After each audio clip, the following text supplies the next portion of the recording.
गुरु गोविंद दो खड़े काके लागू पाए और बलिहारी गुरु आपने जिन गोविंद दियो बताए। आज गुरु पूर्णिमा है और गुरु पूर्णिमा पर आप सबको बधाई देना चाहता हूं। गुरु पूर्णिमा एक ऐसा दिन है जिसे भारतीय ज्ञान मीमांसा में पाखंड अंधविश्वास वाली परंपरा को छोड़ भी दें तो संतों गुरुओं महापुरुषों की परंपरा में भी बहुत बड़ा दिन माना जाता है। गूं अधियारा जानिए रू कहिए प्रकाश, जो अंधेरे से उजाले की तरफ ले जाए। संतों भाई आई ज्ञान की आंधी रे, भ्रम की टाटी सबे उड़ानी माया रहे न बांधी रे। ज्ञानी अज्ञान से ज्ञान की तरफ ले जाने वाली परंपरा के लिए आज का दिन बहुत बड़ा है। गुरु कुम्हार शिष्य कुंभ है, गढ़ी गढ़ी काढ़े खोट और भीतर हाथ सहाय दे बाहर बाहर चोट। सच्चा गुरु होना चाहिए, ऐसा नहीं कि अंधा गुरु और बहरा चेला हो नरक में ठेलम ठेला। पानी पिए छान कर और गुरु करिए जान कर। जब तक गुरु मिले नहीं साचा तब तक गुरु करो 10 पांचा। गुरु सच्चा होना चाहिए, गुरु पाखंडी नहीं होना चाहिए, अंधविश्वासी नहीं होना चाहिए, अज्ञानी नहीं होना चाहिए। गुरु पूर्णिमा के दिन मैं गुरुओं पर बात करना चाहता हूं। एक गुरु तो वो ऊपर ले जाने वाले, पहला गुरु भाई पितु और माता जो हैं रक्त बीज के दाता। दूसर गुरु बई व दाई, गर्भवास की मैल छुड़ाई। तीसर गुरु जो नाम को राखा, ले ले गांव के लोग पुकारा। चौथा गुरु जो शिक्षा दीन्हा, तब संसारी मारक चीन्हा। पांचवां गुरु जो दीक्षा दीन्हा, राम कृष्ण का सुमिरन कीन्हा। छठवां गुरु भरम सब तोड़ा, ओंकार से नाता जोड़ा। सतवां गुरु सत्य शब्द लखावा और जहां का जीव तहां पहुंचावा। कितने प्रकार के जीव तो संतों गुरुओं की परंपरा में है, और इसलिए मैं उस परंपरा को नमन करते हुए आज के भारत से बात करना चाहता हूं। आज गुरु पूर्णिमा के दिन देश के प्रधानमंत्री नरेंद्र मोदी से और खासकर उत्तर प्रदेश के मुख्यमंत्री योगी आदित्यनाथ से मैं कुछ बातें कहना चाहता हूं। प्रधानमंत्री और मुख्यमंत्री लोकतांत्रिक रास्ते से, जनता के वोट से ऐसे ओहदे पर पहुंचाए गए लोग होते हैं जिनका फर्ज होता है कि वो अंधेरे से रोशनी की तरफ जाने के रास्तों को गुलजार करें। ये उनकी जिम्मेदारी है, लेकिन ये जिम्मेदारी निभाने की बजाय ये पूरे देश के शिक्षा व्यवस्था को चौपट कर रहे हैं। सरकारी नीतियों में नई शिक्षा नीति 2020 इतनी खराब नीति आज तक इस देश में नहीं आई है। हम वो लोग हैं जो पिछले 5 सालों से इस नीति का विरोध कर रहे हैं, क्योंकि यही नीति वो रास्ता बना रही थी जिससे दिल्ली विश्वविद्यालय और जेएनयू के ऊपर करोड़ों रुपए के लोन का कर्जा हो चुका है, क्योंकि सरकार अब शिक्षा देने से अपना हाथ पीछे खींच रही थी और शिक्षा को प्राइवेट हाथों में बेच रही थी, और फीस महंगी हो रही थी और सीटें घट रही थी, और भारत अशिक्षा की दिशा में अंधकार की तरफ ढकेल दिया गया था। और हम तब भी ये बात कहते थे कि ये अभी तुरंत नहीं दिखेगा, और न दिखे इसके लिए कांवड़ यात्रा पर फूल बरसाएंगी ये सरकारें, धार्मिक आयोजनों में करोड़ों करोड़ रुपया झोंक देंगी ये सरकारें, और धर्म को खतरे में बताकर दंगों में भी झोंक देंगे आपके बच्चों को। लेकिन इन सब कामयाबियों के पीछे उनकी सबसे बड़ी साजिश थी कि वो शिक्षा को बर्बाद कर दें। इस पर आपका ध्यान ही नहीं गया, क्योंकि अगर जागरूक होता व्यक्ति, शिक्षित होता व्यक्ति तो अंधकार से दूर होता, वो सोचता, वो समझता, किसी दंगाई भीड़ में शामिल नहीं होता, किसी अंधविश्वासी पाखंडी भीड़ में शामिल नहीं होता, वो विवेकवान होता, वो अपना अच्छा और बुरा जानता और सरकारों से सवाल करता। इसीलिए उन्होंने शिक्षा व्यवस्था को बर्बाद कर दिया, डीयू जेएनयू को बर्बाद कर दिया। विश्वविद्यालयों को अब इतना फंड नहीं मिल रहा है कि वो अपना सिलेबस चला सकें, इसलिए सेल्फ फाइनेंस कोर्सेज आ रहे हैं, और जो पढ़ाई 4-5 हजार में होती थी वो पढ़ाई 4-5 लाख तक कुछ दिन में पहुंच जाएगी। इंतजार करिए। गरीबों के बच्चे विश्वविद्यालयों की शिक्षा से दूर हो गए, लेकिन अब तो स्कूली शिक्षा पर बन आई है।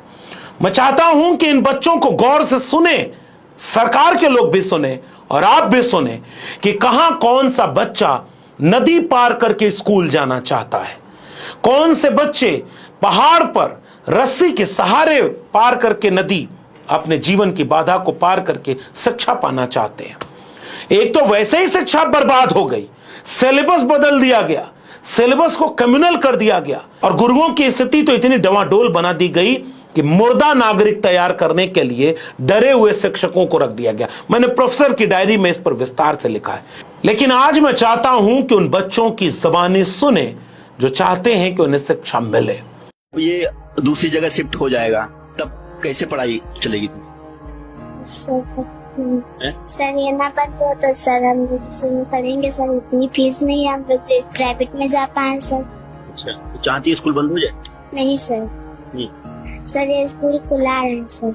इन बच्चों को सुनने के बाद उन बच्चों को देखिए जो शिक्षा पाने के लिए किन किन रास्तों को, बाधाओं को पार करके कैसे स्कूल जा रहे हैं। स्कूल जाते बच्चे भारत का भविष्य हैं, लेकिन उन्हें पढ़ाने वाले गुरुओं पर क्या बन पड़ी। उत्तर प्रदेश ही नहीं, उत्तर प्रदेश के तो लगभग 5000 विद्यालय सरकारी बंद होने के कगार पर आ गए। कई बंद हो चुके, सैकड़ों विद्यालय बंद हो चुके। यह आंकड़ा लोग बताते हैं कि 27,000 से 29,000 विद्यालयों के बंद होने तक जाएगा। ठेका खुलेगा, विद्यालय बंद होगा। ऐसे वक्त में गुरुओं की स्थिति क्या होनी चाहिए? गुरु वो होता है जो इन शिक्षा पाने के लिए ललायत लोगों को मदद करे, उन्हें ज्ञान की रोशनी की दिशा में ले जाए।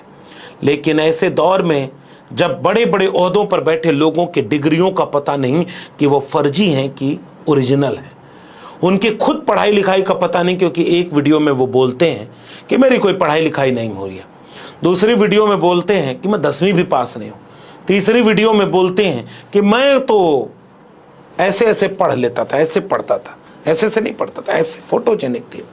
दूसरा क्या होता है, मेरा फोटोजेनिक है, मैं जब कागज आता है तो यूं मैं ऐसे ऐसे नहीं पढ़ता, पूरा पेज ऐसे, और मैं ऐसे रख देता हूँ। और इसीलिए बाद में डिग्री दिखाते हैं बीए और एमए की, और बाद में लोग कहते हैं कि ये तो फर्जी है। आज तक ये विवादित चीज है। शिक्षा होती तो नाली के गैस से चाय नहीं बनती। शिक्षा अच्छी होती, डिग्री ओरिजिनल होती तो बादल का रडार से कोई मतलब नहीं होता। शिक्षा ओरिजिनल होती तो दंगाई राजनीति नहीं होती। शिक्षा अच्छी होती तो अमन चैन खुशहाली होती, नफरत का कारोबार बंद होता। मैं चाहता हूं कि योगी आदित्यनाथ भी इस सवाल को सुने और सोचें कि गुरु पूर्णिमा के दिन क्या आप उत्तर प्रदेश के गुरुओं को एक चीज दे सकते हैं कि उनके स्कूल बंद ना हो। इन अभिभावकों को सुने जो चाहते हैं कि उनके बच्चों के स्कूल बंद ना हो। न्यायालय ने भले ही ये कह दिया हो कि आप सरकार की नीति को गलत नहीं साबित कर सकते, सरकार की नीति सही है, लेकिन जनता के न्यायालय से बड़ा कोई न्यायालय नहीं होता। हम चाहते हैं कि जनता जो चाहती है उसकी बात सुने। गुरु पूर्णिमा के दिन एक गुरु दक्षिणा दें। हालांकि गुरु दक्षिणा वो देता है जो गुरु से शिक्षा लिया होता है, लेकिन ये भारत जैसे विश्व गुरु बनाने का दावा कर रही है बीजेपी, भारत जैसे विश्व गुरु बनाने का दावा करती है आरएसएस, वो गरीबों कमजोरों के बच्चों के हाथ से शिक्षा क्यों छीन रही है? उनके स्कूलों को बंद क्यों करवा रही?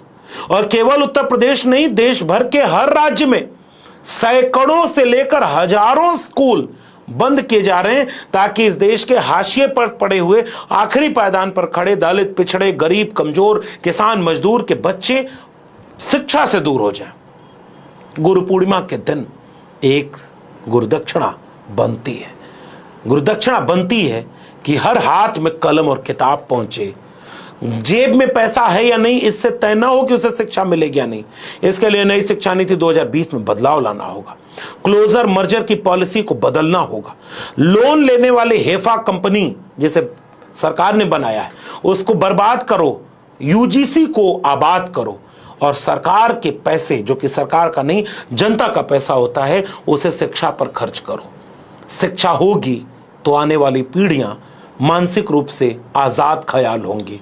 अगर शिक्षा बर्बाद हो गई तो आने वाली पीढ़ियां गुलाम पैदा होंगी, जिसकी गुलामी कभी कोई नेता दंगे में कराएगा तो कभी कोई पाखंडी बाबा कथावाचक अपने पंडालों में कराएगा।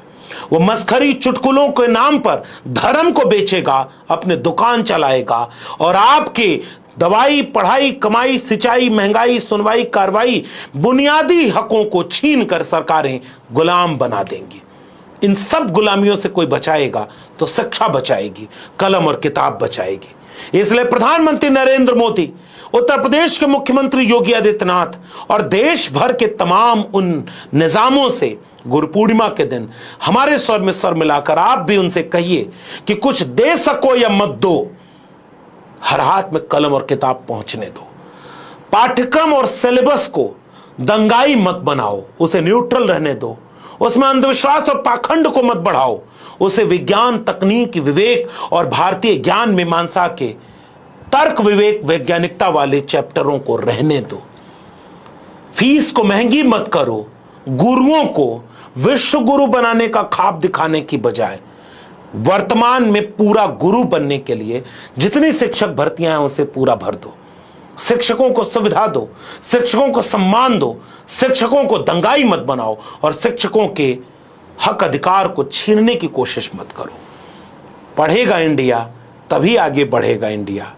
इसलिए नारे से हकीकत में उतरना होगा। गुरु पूर्णिमा के दिन ये मैं आपसे पैगाम देना चाहता हूं कि मेरे इस पैगाम को अपना पैगाम बनाकर इस देश के प्रधानमंत्री और उत्तर प्रदेश के मुख्यमंत्री को अपना एक संदेश भेजिए कि हर हाथ में कलम और किताब रहने दो, हर हाथ में शिक्षा का अधिकार रहने दो।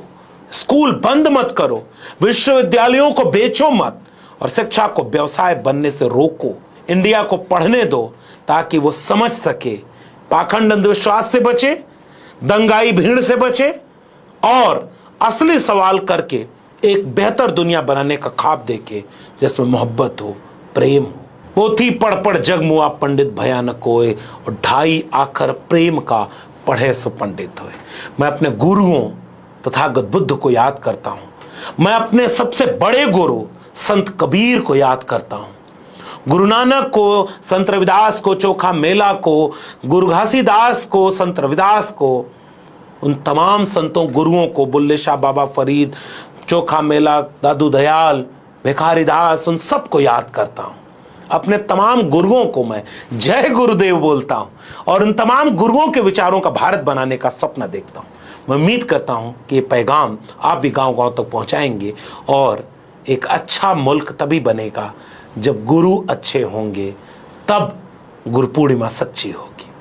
बहुत बहुत धन्यवाद।